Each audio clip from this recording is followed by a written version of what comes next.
In this lesson, we're going to talk about how you can deploy tags upon interactions, such as button clicks, with the help of Google Tag Manager.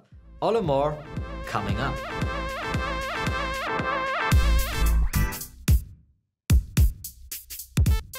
Hello there and welcome back to another video of measureschool.com, teaching you the data-driven way of digital marketing. My name is Julian, and in our last lessons we have learned how we can utilize Google Tag Manager to deploy tags on the page load, such as all the pages that we had on a page or just a specific page. But one thing that we haven't talked about yet, and which is really the power of Google Tag Manager, is the auto event tracking feature. This feature lets us pick up any interactions such as button clicks or form submits or scrolls or YouTube plays on our website and then fire our tags. So we will not be just restricting ourselves to certain pages where we want to deploy our tags, but actual interactions that the user takes on our website. How exciting. Speaking of exciting, there is a quiz that I prepared for you at measureschool.com/lesson 6, where you can test your knowledge after this video. So pay close attention. We got lots to cover. Let's dive in. In the last lessons, we have fired our tags on two particular triggers. This is the all pages trigger, which is deploying these tags on all the pages we have Google Tag Manager installed. And we have created a specific trigger, which is our purchase trigger. And what happens within Google Tag Manager is that every time the page reloads, so if you go to a new page here,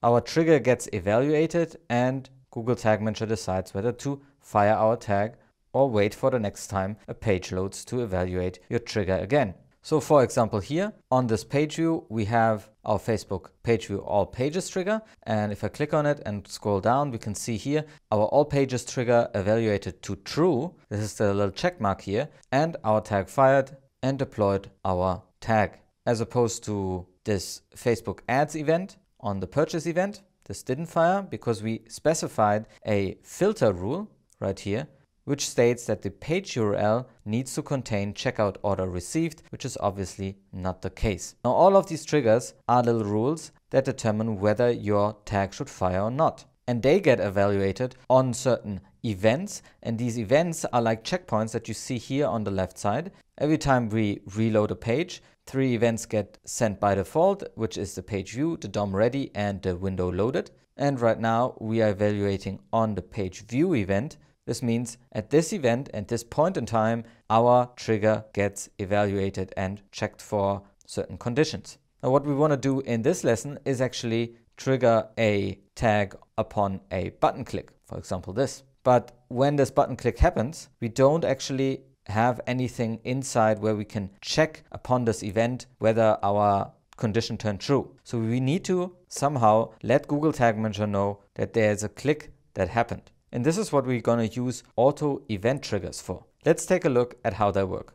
So when we deploy Google Tag Manager and our trigger, then our trigger determines whether we should fire our tag and deploy the code that sends information, for example, to a tool like Google Analytics. With the auto event trigger, we actually deploy 2 functionalities. One is the listener functionality to pick up the interaction, and then the filter functionality to determine whether we should turn our trigger true and fire our tag and deploy the code. So how does that work?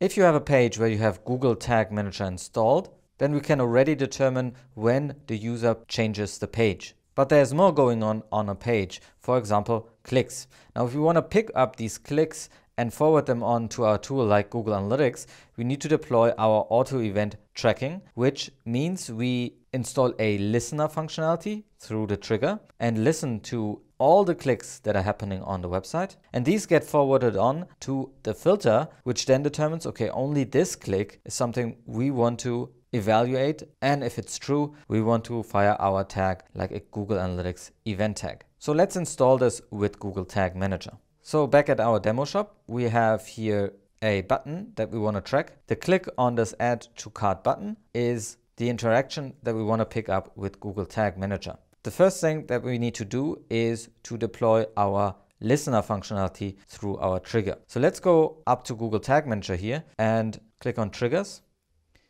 and build a new click trigger. I'm just going to call this click. And as the configuration, we can choose our trigger type here. And we have many different interactions that we can choose from. But we are interested in particular in the click interaction. And we're going to choose all elements. Now, if you are just a link, you could also choose this. But since we are trying to track a button here, we'll go with all elements. And in order to see how it functions, we will not put our filter conditions in here just yet. We'll just go ahead and go with all clicks and save this for now. Let's refresh and go back to our page. Let's refresh that.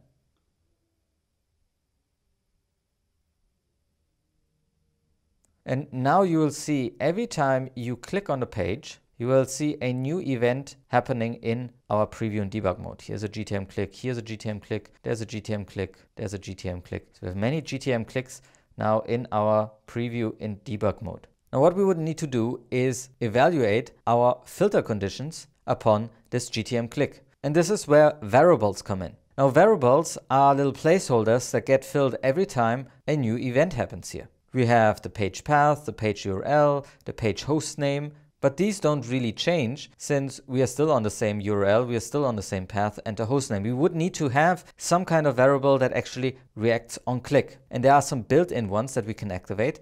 Let's go over to Google Tag Manager, and here under variables, we have our built-in variables and we can configure new ones. And here are different variables that we can activate and specific ones for our click trigger. So I'm just going to go ahead and activate all of these click triggers. And once they're all activated, we can hit refresh here, go back to our page, reload our page. Let's go to a product page. And again, if I click anywhere, we see that GTM clicks happens. We can click on this title here. We could also click on this add to cart button. Now earlier, we noticed that when we click the add to cart button, the page reloads. And this is something we don't want to happen since we want to look at these GTM clicks. So I'm going to click on this with the command key pressed or the control key pressed on Windows, and this will open this in a new tab. Sometimes this method doesn't work. You could also press the escape key or use an extension in order to stop the browser from redirecting you on. Now, as we can see here now, we have different GTM clicks and we can look at the variables to see how our click variables get filled. So here we have the click classes. Apparently I clicked on a breadcrumb. Here I clicked on the site header and the text of this header was right here. We can also see here a click text sometimes. So this is when I clicked on the headline, and sometimes an ID or other information is present. What we need to do right now is to figure out how our desired click, in this case it was the 9th click here, differs from all the other clicks that are happening on the website itself. And we do this by looking at the variables itself and figure out what is really unique about my 9th click. So in my case, I can look at the click text and it says add to cart. If I go to the other clicks here, this changes all the time. So the attribute that is very unique about this button is the click text. So we can use this attribute to filter down on our interactions, on our clicks that are happening on the page. This is the time now where we can go into our trigger that we have prepared and turn it into a specific one that only fires on add to cart clicks. So let's go back into the configuration, and then this time we want to trigger and fire our tags upon only some clicks where the click text equals add to cart. Let's save this. And in order to see what's happening, we actually need to attach the trigger to a tag. So I'm going to go over to tags here and build a new Google Analytics event tag.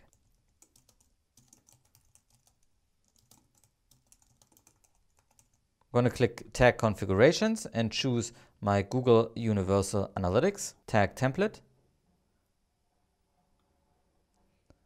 And this time we want to not fire a page view, but rather an event into Google Analytics, so we can pick that up later on. Now, event tracking has certain parameters, the category, action, and label. You could also fill the value, but it's not really necessary. And this is just a classification on how you want to see the data later on in Google Analytics. So for me, I'm going to go with a category called click and the action add to cart.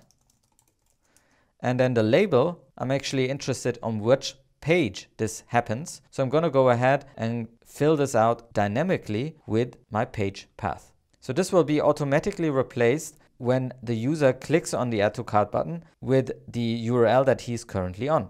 Then I'm going to choose my Google Analytics settings variable, which we had set up previously, and attach my trigger that we have just set up. So let's add this and save. Let's refresh our preview and debug mode. Go back to our page, reload that. And let's try this out again.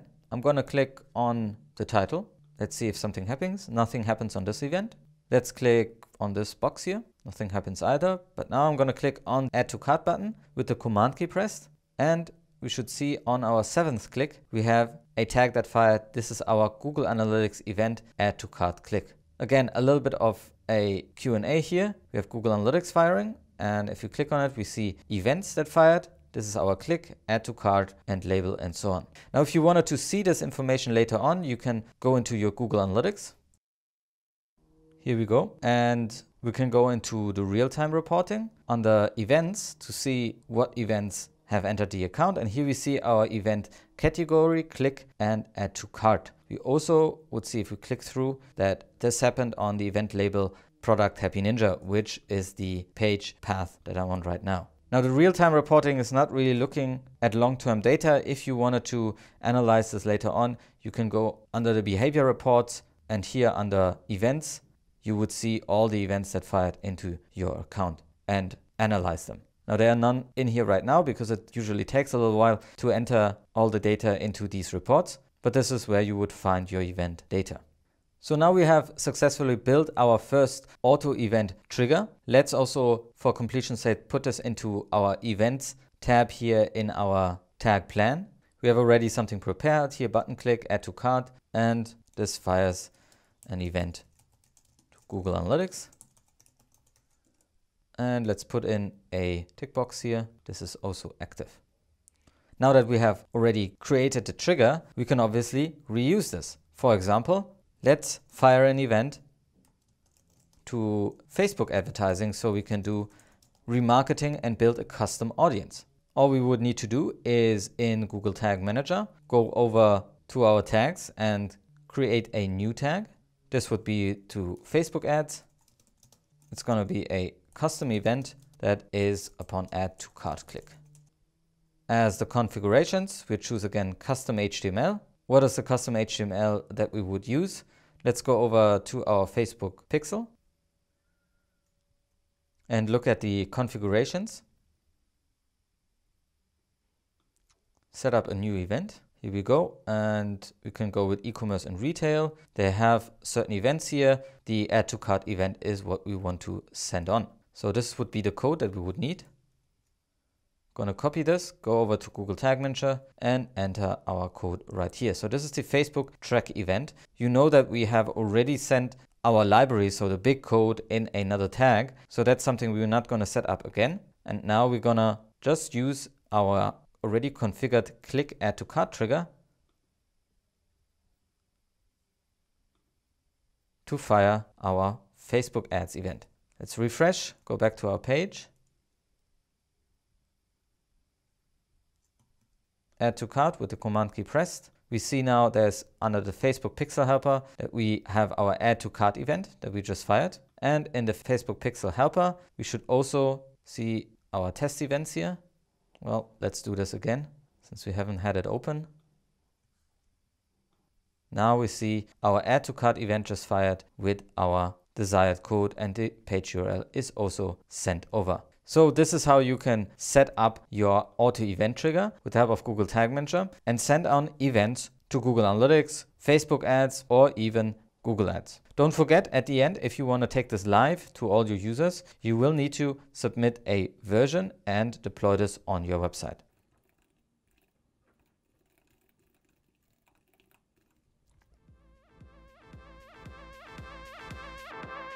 Alright, so there you have it. This is how you can track button clicks with the help of Google Tag Manager. Obviously, there are other interactions like form submits, scrolls, or the element visibility trigger, a very cool trigger that you should check out. I have some videos linked up down below from our channel where I explain those in detail. Now, an even more exciting thing is, did you understand everything? Well, check your knowledge at measureschool.com/lesson6, where I have a little bit of a quiz prepared for you so you can see if you understood everything. And I hope to see you in the next lesson, which we're gonna have linked up here if it's already there. And if you haven't yet, then also consider subscribing right over there, because we bring you new videos just like this one every week. Now, my name is Julian. Till next time.